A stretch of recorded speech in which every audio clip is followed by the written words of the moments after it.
You very kindly invited me back after last year. We've made it back again. It's been an interesting year. Clearly, Ireland has experienced some particular challenges, but I think all of us have faced difficult times. I'm going to try and hopefully give you an international perspective. I've spent a lot of the last few months going to conferences and speaking across Europe and North America. So I'm not going to talk to you specifically about Ireland. I'm certainly not an expert on your country, but hopefully to give you a sense of what's going on in the market. When Tom first contacted me about this, he kind of said, what's my title? This is your role, which is to buy all of you a pint and go home. I'm going to be the glass half full guy. Okay, you've had the kind of sobering reality from The Economist. My job is to be the kind of the warm-up guy. The good news is actually I'm feeling incredibly positive. I do honestly feel we're about to go into a really exciting time for marketing for two reasons. The first reason is, my God, do people need us? They say in a flood, even the dead float. You didn't really need marketing during boom times. Now we really do need marketing. The other great thing, and it's a bit of a truism, the recessions are fantastic change agents. They throw out a lot of flabby thinking, a lot of redundant thinking.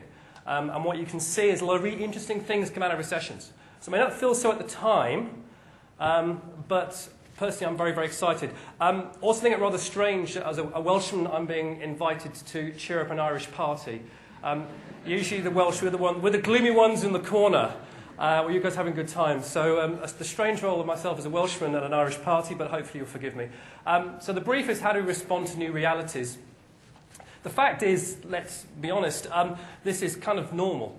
What's happened over the last 10 years, particularly in Ireland, was weird, a weird aberration. And we won't go back to those times. Okay, we're going to live in a time of normal. And we're going to get used to the sense of what normal is. You know, and normal is, rigorously determined deployed budgets, having to fight for budget, having to argue your case for budget, and fighting those vicious battles with the finance department. Tough choices, tough questions, having to make real tough decisions about, do I invest here, do I invest there? Lots of competition, consumer thrift. Consumers are getting pretty canny now, all over the world. They used to say, it used to be peculiar. Germany had this peculiarity, the oldie phenomenon in Germany. You'd see a top-of-the-range Mercedes parked in an oldie car park. And the Germans loved the idea that they were thrifty shoppers. It was kind of cool to be thrifty in Germany. And that behaviour now has sort of gone all over the world now. It's kind of smart now to find a bargain. It's almost seen as pretty stupid to kind of be profligate. But that's kind of the new normal reality, if you like. And loads of scrutiny.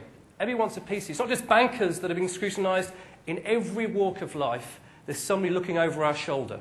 It's a legislator, an investor, an activist group. Everybody's kind of scrutinising what we're after. This is normal. Okay, this is the reality we're all going to have to come to terms with. But actually, normal's quite good.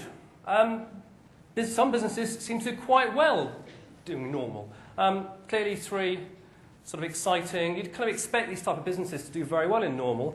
But equally, Aldi, Hovis, sales of Hovis up 22%. This is brown bread. Hovis has been going for God knows how many decades. And interesting enough, even Waitrose, Waitrose, the upmarket grocery chain, sales up 28%. So some businesses seem to do quite well during normal. So some of us can actually thrive. And interestingly, if you look at the kind of statistics of businesses founded during a recession, there was a study done recently that looked at the Fortune 500 companies in America. 65% of the top 25 were founded during a recession. This is like, FedEx, Revlon, Disney. These are all businesses that came out of a recession. Somewhere there in a shed in Dublin or Donegal, there's people hopefully coming up with concepts that can actually start the next wave of businesses. Exciting businesses will come out of these tough times. So this is why I'm actually feeling quite positive about these things. So I'm going to talk about two things. I'm going to talk, first of all, I'm going to look at things from a consumer perspective. So what are people thinking about all over the world, and what challenges does this pose us? Then I'm going to think much more about business and talk about how businesses seem to be succeeding. When they're getting it right, what are they actually doing that seems to be working for them? So let's look at consumers. The first thing you can notice everywhere is what we call a trust deficit. Nobody trusts anybody. Again, it's not just the guys in the pinstripe suits that aren't trusted. One of the most authoritative studies on this is the Edelman Trust Monitor. Go and have a look at it on their website. It's very good. It's global. Looks at all the markets. All over the world, you see a collapse in trust in institutions. You know, politicians, business people, even NGOs. You know, there's a complete collapse of trust. You know, and that's going to be difficult to kind of recapture. You know, who do you trust these days? You know, and consisting now, and you know, every business now is struggling with this. Nobody trusts anything that comes out of the corporate office. And it's one of the biggest challenges I have with a lot of my clients, because they say, we've got this problem, and the chief executive is going to talk about it. Nobody trusts a word he says. You know, as they say, I know he's lying, his lips are moving. Nobody trusts anything that comes out of the top of any organisation, be they employees, be they customers, be they shareholders. We have to come to terms with that. Nobody trusts anything. That's a big battle we have to fight. We're also seeing this interesting kind of culture of what I'm calling activism and self-expression. 6 stories from the summer, which I think are indicative of the times that we live in. We all no doubt saw what happened in Iran over the summer with the elections. It was called the first social media election. Okay, and this game of cat and mouse is being played between the authorities trying to close down technology and the activists. Actually, interesting enough, you know, although the social media evangelists get very excited and say this is the first Twitter election, in fact, the primary communication medium used by activists in Tehran was the age-old technique of shouting from rooftop to rooftop. When their Twitter feeds were closed down, when they couldn't access the internet, they communicated, as they have done in revolutions over the decades, by shouting from rooftop to rooftop, the purest form of social media. Nice story from Nike. Don't know if you saw it. Nike famous star LeBron James, okay, one of their top stars. They pay him gazillions of dollars every year. He was appearing in one of these kind of informal sort of basketball events where kids are invited to kind of shoot hoops against the stars. Of course, what happened was this 12-year-old kid slam dunked LeBron James. How cool was that? Okay, what did he do? He went, because it was being filmed by CNN or somebody, and he kind of went, there's no way this film's going out. And he got Nike to tell the TV company to pull the film, to grab the tapes from the TV people, because he didn't want that appearing. Of course, what happened was, somebody in the crowd with a camera phone captured that, pretty rubbishy footage, captured it though, went on YouTube, within hours, millions of people saw this kid slam dunking LeBron James. He looks stupid, Nike looks stupid, the kid looks really cool. Now my hope is that Nike are going to sign this kid up, because if Nike are the business I think they are, they'll realise they made a big mistake there. But classic case of a celebrity's ego and a vacillating company, but failing to actually respond to what's happening in the market. Interesting political development in Sweden. Don't know if you saw it in European elections. We now have the Pirate Party in the European Parliament, which I think is fantastic. Pirates in the European Parliament. There are MPs from Sweden from the Pirate Party. They got 7% of the vote in Sweden, which gave them a European MP. They have a very simple platform, free file sharing. The right of individuals to share files between each other. Started from the Pirate Bay was a file sharing business. 4 of its directors were arrested and imprisoned in Sweden for breach of intellectual property. So they formed a political party. So now a political movement advocating free file sharing. We live in very strange and interesting times. Don't know how many of you went to London this summer.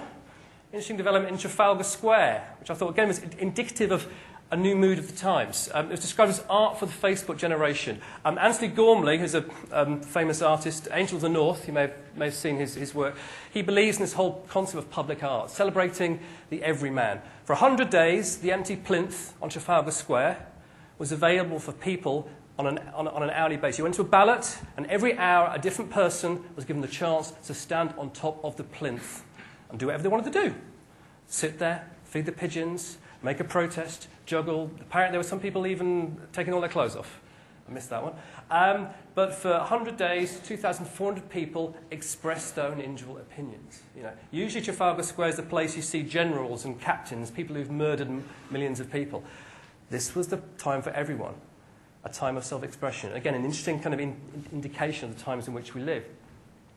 I'm sure many of you have come across the story of the Canadian guitar player in United Airlines.